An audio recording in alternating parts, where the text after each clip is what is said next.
अवांजी समातुन ताईं radio voice of Sindh London.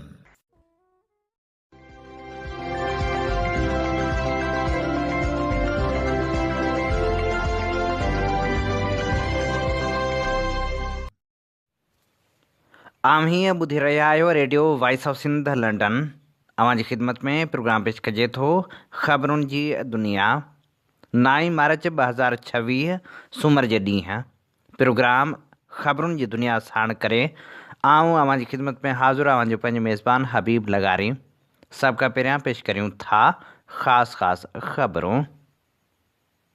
औरतुनि जे आलमी ॾींहं ते मुख़्तलिफ़ शहरनि में तक़रीबूं। इस्लामाबाद में मार्च जी रस्ता रोक, अॻवान औरतूं गिरफ़्तार। वर्ल्ड सिंधी कांग्रेस पारां हिंदू औरतुनि जी मज़हब तब्दीली जा वाक़िआ रोकाइण जो मुतालबो। ईरान जा दुबई ऐं इराक ते बि हमला, 200 अमरीकी फ़ौजी मारण जी दावा। पाकिस्तान पारां ईरान खे ख़लीजी मुल्कनि ते हमला न करण जो मशवरो। बलूचिस्तान में जबरी तौर खंभियल नौजवान जो चचरियल लाश मिलियो।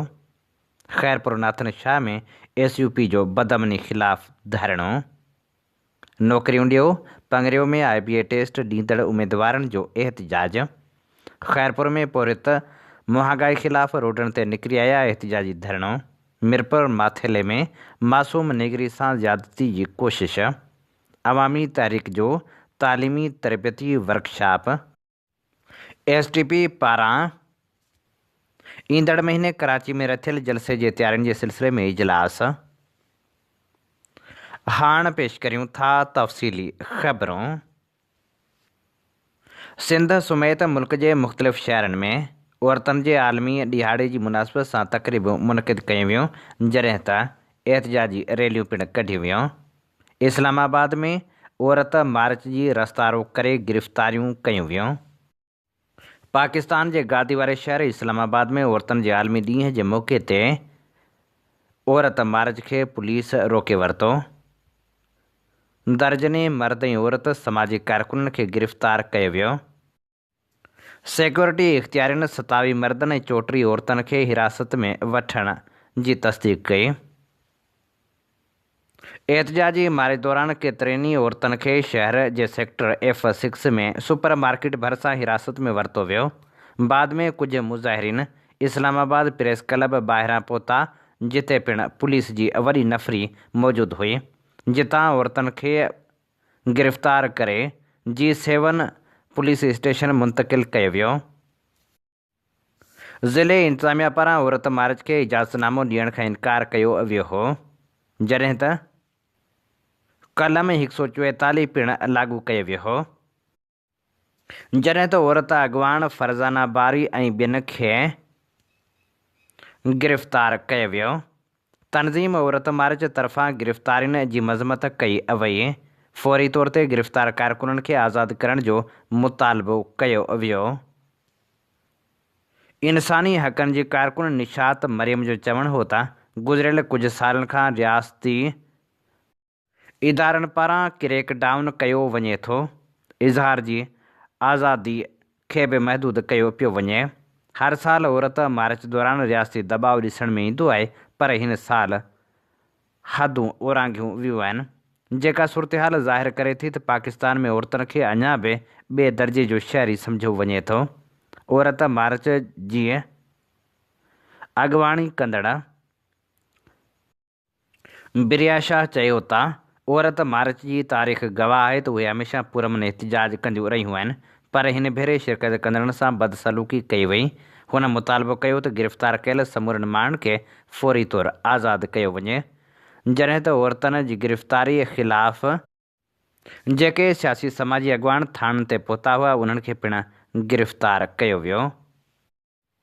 पाकिस्तान में इंसानी हक़नि जे लाइ कमु कंदड़ तनज़ीम human rights commission of Pakistan पारां औरत मार्च जी रस्ता रोक ऐं गिरफ़्तारियुनि जी मज़म्मत कई वई, जॾहिं त गिरफ़्तार थियल औरतुनि जी फ़ौरी तौरु आज़ादी जो मुतालबो कयो वियो। जारी कयल बयान में HRCP पारां चयो वियो आहे त औरतुनि जे आलमी ॾींहं खे मल्हाइणु पाकिस्तानी औरतुनि जो जाइज़ हक़ आहे। इख़्तियारनि खे उन जो एहतराम करणु घुरिजे। अमन अमान बरक़रार रखण जे नाले ते अहिड़ा जाबराना क़दम इंतिहाई अफ़सोसनाक आहिनि। गॾियल क़ौमनि में पाकिस्तान जी अॻूणी सफ़ीर मलिहा लोधी चयो आहे त पुरअमन मार्च करण जे ख़्वाहिशमंद औरतुनि खे छाजे करे गिरफ़्तार कयो वियो आहे? छा इख़्तियारियूं एतिरियूं ॾिनल आहिनि? हूअ छा कुझु सौ औरतुनि खां डिॼनि थियूं? वरल सिंधी कांग्रेस पारां सिंध में हिंदू औरतुनि जे जबरी मज़हब तब्दीली वारनि वाक़िअनि खे रोकण जो मुतालबो कयो वियो आहे। वरल सिंधी कांग्रेस जे अॻुवाण डॉक्टर लखू लुहाणे पंहिंजे जारी कयल बयान में चयो आहे त सिंध में नाबालिग सिंधी हिंदू नियाणियुनि जे जबरी मज़हब मटाइण जो अमल मज़हबी न पर उहो सिंध जे क़ौमी आजिबे जो मसइलो आहे। सिंध जी क़ौमी तहरीक सां लाॻापियल तनज़ीमनि जी मरकज़ी बॉडी में घटि में घटि 2 अॻुवाण औरतूं शामिल हुजणु घुरिजनि।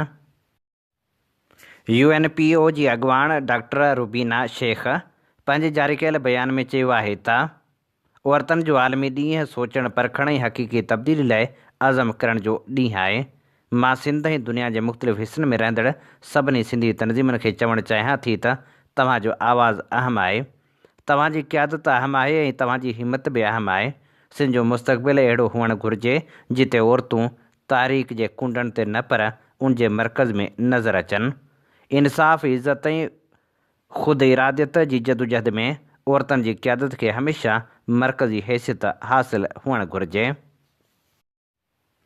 SUP जे सदर ऐं दरिया बचायो तहरीक जे कन्वीनर सैयद ज़ैन शाह चयो आहे त बदकिस्मती सां पाकिस्तान ख़ासि तौर ते सिंध ऐं बलूचिस्तान में औरतुनि जूं हालतूं इन ॻाल्हि जी शाहिदी ॾियनि थियूं त हिते औरत अॼु बि ज़ुल्म, जबर ऐं नाइंसाफ़ी जे ज़ंजीरनि में जकड़ियल आहे। 1 सदी खां वधीक अरसो गुज़रण बावजूदि औरत जी तक़दीर बदिलजण जी दावा खोखली साबित थी आहे। सैयद ज़ैन शाह पंहिंजे जारी कयल बयान में चयो आहे त सिंध जी औरत अॼु बि जागीरदारी, क़बाइली ऐं नाकाम वॾेर के सिस्टम जी क़ैदी बणियल आहे। सरदारनि, वॾेरनि ऐं बाअसर तबक़नि औरतुनि खे इंसानी वजूद बदिरां हिकु कमज़ोर मख़लूक सम्झी पंहिंजी ज़िंदगी खे जहन्नम बणाए छॾियो आहे।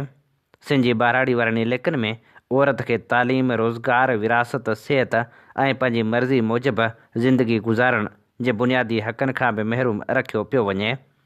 अॼु बि केतिरा ई ख़ानदान पंहिंजे धीअरनि जूं शादियूं सिर्फ़ु इन ख़ौफ़ सबबि नथा कनि त मतां खेनि मिल्कियत में हिसो न ॾियणो पवे। धीअ खे ॿार सम्झण वारी हीअ सोच हिन मुआशिरे जी पेशानी ते बदनुमा दाग़ आहे। सिंध में अॼु बि कारोकारी जे नाले ते क़त्ल, संगचटी, जबरी शादियूं ऐं जरगनि जा ज़ालिमाना फ़ैसिला औरतुनि खे ज़िंदा लाश बणाए छॾनि था। सैयद ज़ैन शाह चयो त दुनिया तरक़ी जूं नयूं मंज़िलूं तय करे रही आहे पर असांजे मुल्क में औरत खे अॼु बि अगवा कयो वञे थो, तशदुद जो निशानो बणायो वञे थो, क़त्ल कयो वञे थो ऐं हिंदू बिरादरी जे नियाणियुनि खे ज़बरदस्ती अगवा करे संदन मज़हब तब्दील कराए शादियूं करायूं वञनि थियूं। सिंध में हिंदू बिरादरीअ जे धीअरनि सां थींदड़ जबरी मज़हब तब्दीली जा वाक़िआ इंसानी जे मुंहं ते चमाट आहिनि। अफ़सोसनाक हक़ीक़त इहा आहे त रियासत ऐं हुकूमत उन्हनि ॾोहनि खे रोकण में मुकमिल तौरु नाकाम नज़र अचे थी। रोज़ानो नियाणियुनि जे अगवा, क़त्ल ऐं तशदुद जा वाक़िआ साम्हूं अचनि था पर बाअसर ॾोहारी खुलेआम घुमंदा वतन था। अॼु जॾहिं दुनिया औरतुनि जे हक़नि जी ॻाल्हि करे रही आहे त ॿिए पासे बलूचिस्तान जी बहादुर औरत अॻुवाण डॉक्टर महारंग बलोच अॼु बि रियासती जेलनि में क़ैद आहे।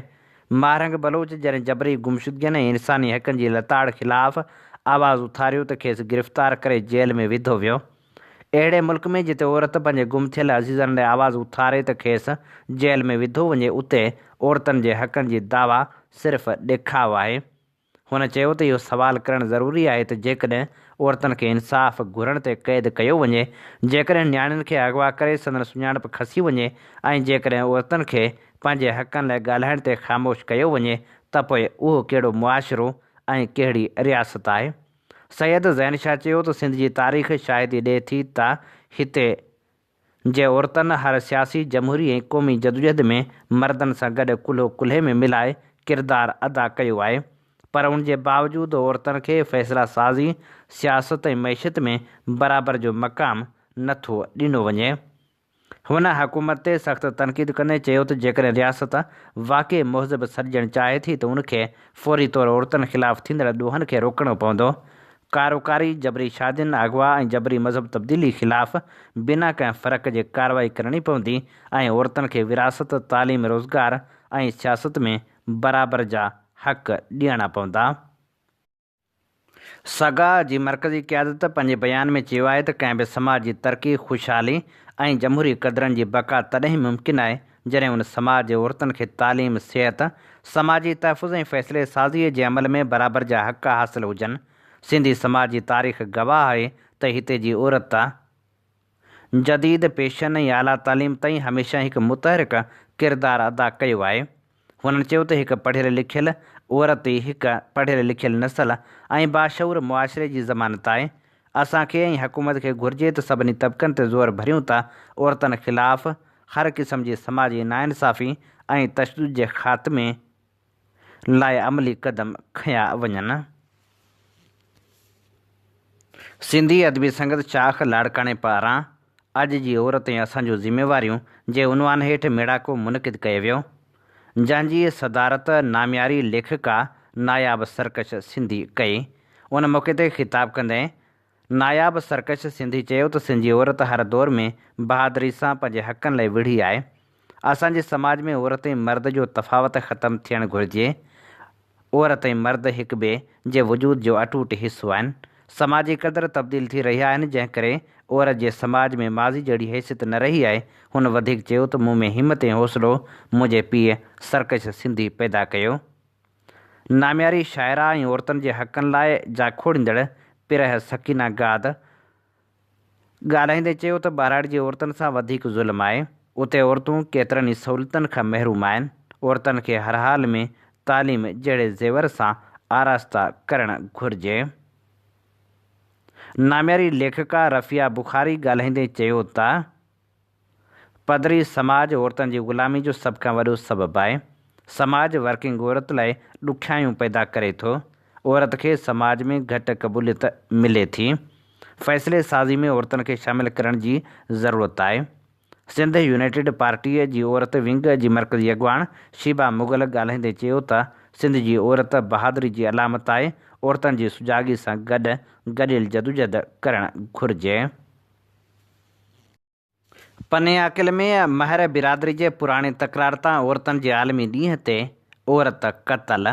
ॻड़ी खैरे में हथियारबंदनि फायरिंग करे माई भाना महर खे क़तल करे छॾियो, जॾहिं त नीगरी ज़ख़्मी थी पई। ईरान पारां दुबई ऐं इराक ते बि ड्रोन हमला, 2 पाकिस्तानी फ़ौत, 200 अमरीकी फ़ौजी मारण जी पिणु दावा कई वई। ईरान पारां दुबई ऐं इराक में हमला कया विया, जिन जे जवाब में इसराइल तरफ़ां तहरान में मौजूदु हिकु तेल जे डिपो ते बि बमबारी कई। दुबई मीडिया ऑफिस मूजिबि हिकु ईरानी ड्रोन मरीना जे हिकु मरीना टावर सां टकराइजी वियो, जंहिं बाद इमारत में बाहि लॻी वई। हादिसे जे नतीजे में मलबो किरण सबबि हिकु पाकिस्तानी शहरी हयाती वञाए वेठो। ॿिए पासे अरबेल में हिकु ॿियो अमरीकी फ़ौजी अॾो बि निशानो बणायो वियो। अरब मीडिया मूजिबि इराक़ी कुर्दिस्तान जे शहर अरबेल जी इंटरनेशनल एयरपोर्ट खे ड्रोन हमले जो निशानो बणायो वियो, जंहिं बाद केतिरनि ई धमाकनि जा आवाज़ पिणु ॿुधा विया। इलाइक़े में बाहि जा शोला ॾिसण में आया। उन दौरान ईरान तरफ़ां इसराइल ते जवाबी हमलनि जो सिलसिलो पिणु जारी कयो वियो आहे। तहरान मां इसराइल जे मुख़्तलिफ़ इलाइक़नि ॾांहुं मिज़ाइल फायर कया विया ऐं केतिरनि ई हंधनि खे निशानो बणायो वियो।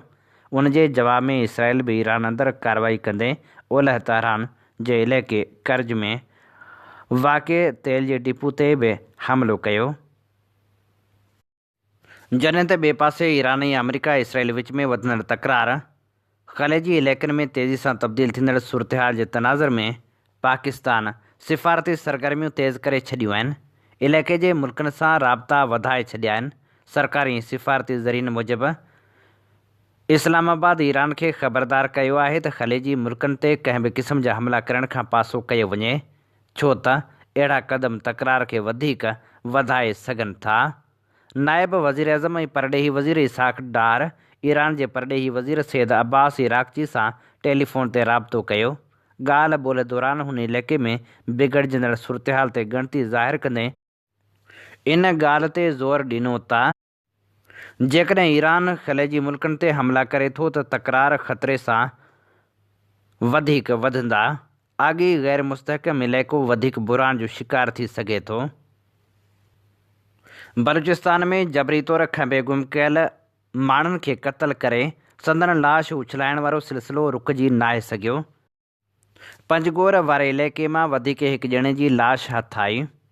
पंजगोर वारे इलाइक़े में जबरी तौर खंबे गुम कयल महबूब वल्द अमानुल्लाह खे क़त्ल करे संदसि लाश उछलाए वियो। बलूचिस्तान जे गवारगो वारे इलाइक़े सां वास्तो रखंदड़ महबूब वल्द अमानुल्लाह खे 8 महीना अॻु जबरी तौर खंबे गुम कयो वियो हो। ॻोल्हा बावजूदि संदसि को बि पतो पइजी न सघियो, जॾहिं त संदसि चचरियल लाश हथु कयो वियो आहे।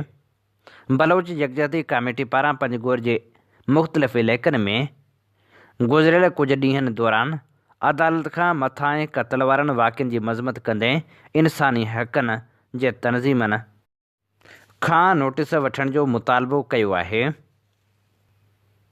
जॾहिं त वाक़िअनि खे इंसानी हक़नि जी भञकड़ी ऐं बलोचनि जी नस्लकशी करार ॾिनो आहे।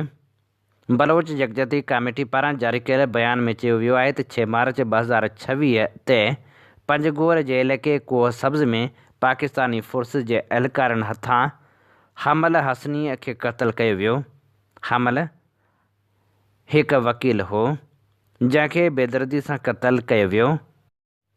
संदसि ॾोह इहो हो त हूअ बलोच हुजण सां गॾु इंसानी हक़नि लाइ जाखोड़ींदड़ नौजवान हो। बलोच यकजहती कमेटी पारां वकील हमल हसनी समेत चइनि बलोच नौजवाननि जे क़त्ल जी मज़मत कंदे आलमी इदारनि खां फ़ौरी तौर नोटिस वठण जो मुतालबो कयो वियो। सिंध तरक़ी पसंद पार्टी पारां सिंध जी विरासत वारनि साज़िशनि ख़िलाफ़ 12 अप्रैल ते कराची में रथियल जलसे जूं तयारियूं जारी आहिनि। सिंध तरक़ी पसंद पार्टी ज़िले दादूअ जे नायब सदर अली शेर जुनेजो जी सदारत हेठि अॻवाननि जो इजलास थियो, जंहिंमें जलसे खे कामयाब बणाइण लाइ कारकुननि जी शिरकत यकीनी बणाइण बाबति वीचारियो वियो। सेवण मां 4 ॾींहं अॻु अगवा थियल 12 वरनि जी निगरी ख़ैरपुर मीरस मां बाज़ियाब कराई वई। वाक़े बाद जवाबदार औरत ऐं मर्द खे CCTV कैमरा ऐं होटल जी रिहाइश ज़रिए ट्रेस कयो वियो। ॻुझे इतला ते छापो हणी नाइला चांडियो खे बाज़ियाब कराए 2 औरतुनि खे गिरफ़्तार कयो वियो। मीरपुर माथेले भरिसां जवाबदार पारां मासूम न्याणी सां ज़्यादती जी कोशिश, वालिद जो एहतजाज, ॻोठ छांडण वासी मुनीर लगारी मासूम धीउ हबीबा सां गॾु दाद लगारी थाणे पहुची दाहियो। उन मौक़े ते हबीबा ॿुधायो त सदाकत लगारी रस्ते तां ज़बरदस्ती पकिड़े मस्जिद जी छत ते ज़्यादती जी कोशिश कई, रड़ियुनि ते फ़रार थी वियो। जॾहिं त पुलिस पारां केस दाख़िल कयो वियो, आख़िरी इतलान ताईं जवाबदार गिरफ़्तार थी न सघियो हो। पंगरियो में IBA टेस्ट में 33 खां 39 मार्कूं खणंदड़ उमेदवारनि आफ़र आर्डर न मिलण ख़िलाफ़ एहतिजाजी धरणो हंयो। उन मौक़े ते उमेदवारनि सख़्तु एहतिजाज कंदे चयो त जेकॾहिं असांखे आफ़र आर्डर न मिलिया ऐं नौकिरी न मिली त असां पाण मथां पेट्रोल हारे बाहि ॾेई छॾींदासीं। उमेदवारनि जो वधीक चवणु हो त असीं 4 सालनि खां रोडनि ते धिका पिया खायूं, लेकिन असां सां इंसाफ़ न पियो थिए। असीं दांह खणी वञूं, आख़िर कंहिं वटि खणी वञूं। असांजे सट जा MCA जेके वेठा आहिनि उन्हनि खे शायदि ख़बर कोन्हे सिंध जो जेको शऊरी नौजवान 4 सालनि खां रोडनि ते दर बदर पिया थियनि, इन्हनि सां इंसाफ़ आला अमलदारनि खां इंसाफ़ वठी ॾियनि। असीं आला अमलदार CM सिंध ऐं मुराद शाह साहिबु जेके बि आहिनि आला अमलदार, असीं उन्हनि खे हथ ॿधी अपील था करियूं, ख़ुदा रा हाणे इंसाफ़ करियो। थकिजी पियासीं, असीं थकिजी पियासीं, असीं घोड़ा घोड़ा करे करे थकिजी पियासीं। हाणे छा करूं? असीं ख़ुदकुशी करियूं। जेकॾहिं ख़ुदकुशी आराम न हुजे, असां सरदार साहिब ख़ुदकुशी करे छॾींदा, का ॻाल्हि कोन्हे। किथे पॉलिसियूं यार अफ़सोस जहिड़ी ॻाल्हि आहे बत्ती हिननि में आहे छा बोडनि में बुॾूं अथी सुखूं बत्ती का शइ कोन्हे हर शइ जे करे त ऐं समड़ जेका उहा असांजे ॿिन्हिनि खे गिड़काईंदो गुड़काईंदो वञे पियो उनजे बावजूदि साईं बत्ती साफ़ करिया किथे तव्हां बत्ती वारे खे ऑडर पिया ॾियो किथे 39 वारे खे तव्हां छॾे पिया ॾियो हीउ इंसाफ़ न आहे हीउ ज़ुल्म आहे ज़ुल्म आहे ज़ुल्म आहे। अवामी तहरीक पारां रसूलबख्श पली जो फ़िक्री स्कूल जे उनवान सां मुनक़िद थियल 3 ॾींहनि जो तालीमी तरबियती वर्कशॉप काल 3 ॾींहं पुॼाणी ते पहुतो। समूरी सिंध मां वॾे अंग में कारकुन शरीक थिया। 3 ॾींहं ते अवामी तहरीक जे मरकज़ी सदर एडवोकेट वसंत थरी, मरकज़ी अॻवान एडवोकेट इस्माइल ख़ासखेली, दादू प्रेस क्लब जे जनरल सेक्रेटरी गुलन भंड ऐं अली रज़ा जलबाणी, चीनी इनकलाब, मौजूदा आलमी सूरतहाल, उस्ताद बुखारी जी शाइरी ऐं मुस्तक़बिल जी फिज़िक्स जे मौज़ूअनि ते तरतीबवार लेक्चर ॾिना। वर्कशॉप में अवामी तहरीक जे मरकज़ी सीनियर नायब सदर नूर अहमद कातियार, अवामी तहरीक जे मरकज़ी अॻवान अब्दुल कादिर रांटे, सिंधियाणी तहरीक जी मरकज़ी सदर उमरा समो, सिंधी हारी तहरीक जी मरकज़ी जनरल सेक्रेटरी दरिया ख़ान ज़ौर, अवामी तहरीक जी मरकज़ी जॉइंट सेक्रेटरी माहनूर मलाह, मरकज़ी deputy general secretary advocate Rahil Bhutto, Kashif Mallah, doctor दिलदार लगारी, नूर नबी पलीजो, मजीद सागर परिहाड़, सभानी डाहिरी, मोहम्मद अली ख़ासखेली, सरमद साईंदाद ख़ासखेली ऐं ॿियनि अॻवान शिरकत कई। चीनी इनकलाब जे मौज़ू ते ॻाल्हाईंदे अवामी तहरीक जे मरकज़ी सदर एडवोकेट वसंत थरी चयो त चीन जी मौजूदा तरक़ी जो राज़ माओ तुंग जी अॻवानी में आयल चीनी इनकलाब आहे ऐं चीन जी कम्युनिस्ट पार्टीअ जी फ़ौलादी ज़ाब्ते गॾियल लीडरशिप ऐं मार्क्सिज़म खे चीन जे हालतुनि आहिर अपनाइण सबबि चाइना तरक़ी जा ॾाका चढ़ी रहियो आहे। चीनी इनकलाब सिंधी क़ौम लाइ मशाले राह आहे। चीन जे अज़ीम इनकलाब जे करे अॼु चीन पंहिंजनि माण्हुनि खे ग़ुरबत मां कढियो आहे। हुन चयो त जीअं चीनी क़ौम खे ग़ुलाम बणाइण लाइ चीन मथां आफ़ीम जी जंग मढ़ी वई, तीअं सिंध मथां बि मनशा जी जंग मढ़ी वई आहे। आलमी सूरतहाल जे मौज़ू ते लेक्चर ॾींदे एडवोकेट इस्माइल ख़ासखेली चयो त पाकिस्तान में ओचितो पेट्रोल महांगो थियण सबबि जंग न पर हुक्मराननि ऐं सरमाएदारनि जी लालच ऐं हबच आहे। पाकिस्तान जा हुक्मरान कुदरती तोड़े हथरादू आफ़तनि में अवाम जो रतु निपोड़े पीअंदा आहिनि। हीअ हुक्मरान ईरान इसराइल जंग जो फ़ाइदो वठी अवाम जो रतु चूसे रहिया आहिनि। पाकिस्तान में अञा बि लॻभॻि महीने जी स्टोरेज आहे, पर मुल्क जे हुक्मरान अवाम मथां पेट्रोलियम बम किरायो आहे। ईरान साम्राज मुख़ालिफ़ जंग विढ़ी रहियो आहे, तंहिं करे असांखे ईरान जी खुलियल नमूने सां हिमायत करणु घुरिजे। उस्ताद बुखारी जी शाइरी ते लेक्चर ॾींदे गुलन भंड चयो त उस्ताद बुखारी सिंधी क़ौम जे समूरनि रवैयनि ते शाइरी कई। हुनखे सिंध धरती सां इश्क़ हो। हुनखे सिंध जे मारूड़नि, सिंध धरती जे वणनि टिणनि, जानदारनि सां इश्क़ हो। उस्ताद बुखारी खे सिंध जी सूंह ऐं सावक सां प्यार हो। हूअ फितरत जो आशिक़ हो। उस्ताद बुखारी पंहिंजी निजी तरक़ी बदिरां क़ौम जी गॾियल तरक़ी लाइ जदोजहद करणु, सोचणु, लोचणु ऐं ॻाल्हाइण जो दर्स ॾिनो। हुन वधीक चयो त सिंध जी ख़ुशहाली, सरसब्ज़ी ऐं आसूदगी सिंधू दरिया सां आहे। दरिया ते धाड़ो, सिंध जी तहज़ीब ते धाड़ो आहे। कंहिं बि हमलावर असांखां पंहिंजो दरिया न फुरियो, पर मौजूदा हुक्मरान दरिया फुरे रहिया आहिनि ऐं अहिड़े ॾाढ ऐं ज़ुल्म ख़िलाफ़ु सभ खां पहिरियां अवामी तहरीक आवाज़ु उथारियो आहे। कारपोरेट फार्मिंग ऐं कैनालनि ख़िलाफ़ु बि सभ खां पहिरियां अवामी तहरीक आवाज़ु उथारियो। कैनालनि ख़िलाफ़ु रीगल चौक वारे सिंधियाणी तहरीक जी रैली में तहरुक पैदा कयो। मुस्तक़बिल जी फिज़िक्स जे मौज़ू ते ॻाल्हाईंदे अली रज़ा जलबाणी चयो त अॼुकल्ह दुनिया घटि तवानाई खणंदड़ इलेक्ट्रॉनिक शयुनि तरफ़ ध्यानु ॾेई रही आहे। दुनिया पेट्रोल ते हलंदड़ गाॾियुनि बदिरां इलेक्ट्रिक गाॾियुनि तरफ़ वधी रही आहे। मख जेतिरा नीडरा रोबोट जेके जासूसी ऐं ॿियनि जंगी मक़सदनि लाइ इस्तेमालु कया वञनि था, हाणे मेडिकल फील्ड लाइ बि उन क़िस्म जा रोबोट तयारु करण ते साइंसदान कमु करे रहिया आहिनि। सिंधियाणी तहरीक जी मरकज़ी अॻवान बख़्तावर मलाह, अज़मत हालेपोटो, राहिला डाहिरी, दुआ भुरगड़ी, सना भुरगड़ी, शुएब भुट्टो ऐं ॿियनि क़ौमी गीत, नज़म ऐं शाइरी पेश कई। ख़ैरपुर नाथन शाह में वधंदड़ ॾोहनि ऐं अमन अमान जी ख़राब सूरतहाल ख़िलाफ़ सिंध यूनाइटेड पार्टी जे सॾ ते अलमदार चौक ते एहतिजाजी धरणो हंयो वियो। जंहिंमें सियासी समाजी अॻुवाणनि वापारियुनि ऐं शहरियुनि वॾे अंग में शिरकत कई। धरणे दौरान अमन अमान बहाल कयो, शहर बचायो जा ज़ोरदार नारा हंया विया। धरणो तक़रीबन 2 कलाकनि ताईं जारी रहियो, जंहिं बाद DSP ऐं SHO ख़ैरपुर नाथन शाह धरणे वारे हंध ते पहुची अॻुवाणनि सां ॻाल्हियूं कयूं। उन मौक़े ते कामरेड ग़ुलाम हंद गाॾई ऐं निसार लाखेर समेत ॿियनि अॻुवाणनि शहर में वधंदड़ ॾोहनि बाबति पुलिस अमलदारनि खे आगाह कयो। पुलिस अमलदारनि एहतजाज कंदड़नि खे यकीन ॾियारियो त शहर में ॾोहनि ते ज़ाब्तो आणण लाइ पुलिस नफ़री वधाई वेंदी, गश्त में इज़ाफ़ो कयो वेंदो ऐं शहरियुनि खे तहफ़ुज़ फ़राहम करण लाइ असराइता क़दम खंया वेंदा। पुलिस जे यकीन ॾियारण ते धरणो पुरअमन नमूने ख़तमु कयो वियो। धरणे जे अॻुवाणनि चयो त पुलिस खे ईद ताईं मौक़ो ॾिनो आहे। जेकॾहिं उन दौरान अमन अमान जी सूरतहाल बहितर न थी त ॿीहर एहतजाजी तहरीक शुरू कई वेंदी। ख़ैरपुर में पोहरेतन महांगाई ख़िलाफ़ एहतजाजी मुज़ाहिरो करे धरणो हंयो।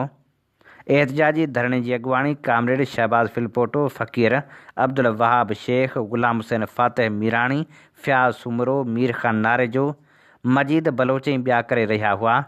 उन मौक़े ते अॻुवाण चयो त रमज़ान जे महीने में वफ़ाक़ी हुकूमत राति जी ऊंदाही में ओचितो पेट्रोल जे क़ीमतनि में 55 रुपया फ़ी लीटर इज़ाफ़ो कयो आहे। पेट्रोल महांगो थियण सां आम वाइपे जी शयुनि जे अघ में वाध थी आहे। ग़रीबनि सां ज़ुल्म कयो वञे थो। हुननि चयो त रमज़ान जे भलारे महीने में हुकुमरान पंहिंजे मुफ़ादनि ख़ातिर शयुनि जे अघनि में वाध करे ज़ुल्म जी इंतिहा करे रहिया आहिनि। ग़रीब माण्हू वधंदड़ महांगाई सबबि हिकु वेलो मानी खाइण लाइ बि परेशान आहिनि। ईद वेझो ईंदे ई पेट्रोल जे अघनि में वाध कई वई, जंहिंजे करे खाधे पीते जी शयुनि में वाध थी वई आहे। हुननि मुतालबो कयो त पेट्रोल जे अघनि में फ़ौरी तौरु लाथ कई वञे। ॻड़ी हसन भरिसां 20 ॻोठनि जी बिजली कटी वई। इलाइक़ो ऊंदहि में ॿुॾी वियो। इलाइक़े वासियुनि पारां एहतजाज। ॻोठ बगन शाह बुखारी अलाह जुड़ियो सरकी, ॻोठ होत ख़ान अलाह वसायो, ॻोठ गौस बख़्श, ॻोठ पुनल कुंडराणी, ॻोठ मेराण ख़ान कुंडराणी, ॻोठ मेगल, ॻोठ ग़ुलाम जान कुंडराणी, ॻोठ शेर अली समेत 20 ॻोठनि जी बिजली कटी वई। बिजली कटजण ख़िलाफ़ ग़ुलाम सरवर सरकी, अज़ीज़ सरकी, मीर हज़ार, हसन कुंडराणी, नसरुल्ला कुंडराणी ऐं ॿियनि जी अॻुवाणी में एहतजाजी मुज़ाहिरो कयो वियो। उन मौक़े ते हुननि बिजली कटींदड़ अमलदारनि ख़िलाफ़ कार्रवाई जो मुतालबो कयो। घोटकी ज़िले काउंसिल जे मुलाज़मनि पघारनि मां 18 खां 25 हज़ार कटौती करण ख़िलाफ़ एहतजाजी मुज़ाहिरो कयो। एहतजाजी मुज़ाहिरे जी अॻुवाणी ग़ुलाम हुसैन महर, कमालदीन मलक, सैयद सुहेल शाह, यासीन मीराणी, इमदाद महर ऐं ॿिया करे रहिया हुआ। उन मौक़े ते मुलाज़मनि चयो त केतिरनि ई सालनि खां माहिवार पघार ते CMO ऐं कर्ता धर्ता बणियल ॿियनि ऑफिसरनि पारां नाजाइज़ तरीक़े सां कटौती कई पई वञे। हुननि मुतालबो कयो त फ़ौरी तौर ते कटौती वारो सिलसिलो बंदि कयो वञे। तारीख़ी शहर बाडा खे तालके जो दर्जो न मिलण ख़िलाफ़ एहतजाज जो सिलसिलो जारी आहे। काल्ह बि अली अनवर अस्करी, अज़ीज़ बिरोही, असगर नूनारी, मोहम्मद अली खुश्क, दोदो देशी, शम्स पहवर, कासिम चन्ना ऐं ॿियनि जी अॻुवाणी में एहतजाजी मुज़ाहिरो कयो वियो। उन मौक़े ते हुननि चयो त माज़ी जो शानदार ख़ूबसूरत ऐं कारोबारी शहर तबाही बाद हिक ॿिए मुंहनि जे दड़े जो ॾेख ॾेई रहियो आहे। चूंडियल नुमाइंदनि तोड़े सिंध हुकूमत नज़रअंदाज़ करे शहर खे तबाही किनारे पहुचाए छॾियो आहे। हुननि मुतालबो कयो त तारीख़ी शहर बाडह खे तालके जो दर्जो ॾिनो वञे। ॾहरके जी रहवासण आसिया मिरपुर माथेलो मॉडल थाणे ते ऐं SSP घोटकी जी आफ़ीस ॾांहुं पहुची एहतजाज कंदे रोंदे इल्ज़ाम हयो त असां ॾहरकी खां मिरपुर माथेलो कार जो कमु कराइण लाइ मिस्त्री वटि पहुतासीं त SHO इमरान कोराई ऐं पुलिस एहलकारनि कार जा काग़ज़ चेक करण लाइ घुरिया। जॾहिं काग़ज़ चेक करे विया त चयाऊं थाणे ते हलो। इनकार करण ते SHO मूं मथां ऐं मुंहिंजे मुड़ुस मथां बेरहमाणो तशदुद कयो। मुंहिंजा कपिड़ा बि फाड़े छॾिया। जंहिं बाद मुंहिंजे मुड़ुस खे बेगुनाह खंभे गुम करे छॾियो आहे। हुन चयो त मुंहिंजे दाहुनि ते SHO मूंखे इन शर्त ते आज़ादु कयो त हू ख़ामोश रहे। ॿी सूरत में मनशा जे केस में मुड़ुस खे हाफ़ फिराई करे छॾींदो। जेको ज़ुल्म आहे हुन SSP घोटकी सेशन जज घोटकी खां मुतालबो कयो त फौरी तौर ते नोटिस वठी SHO ख़िलाफ़ कार्रवाई करे मुड़ुस खे आज़ादु करायो वञे। हीअ असीं अव्हांजी ख़िदमत में पेश करे रहिया हुआसीं ख़बरूं। इन्ही ते ई प्रोग्राम ख़बरुनि जी दुनिया जो वक़्तु पुॼाणी ते पहुचे थो। पंहिंजे मेज़बान हबीब लगारी खे ॾींदा इजाज़त। जॾहिं पेर तेॾहिं ख़ैरु। अवां जी समातुनि ताईं radio voice of Sindh London.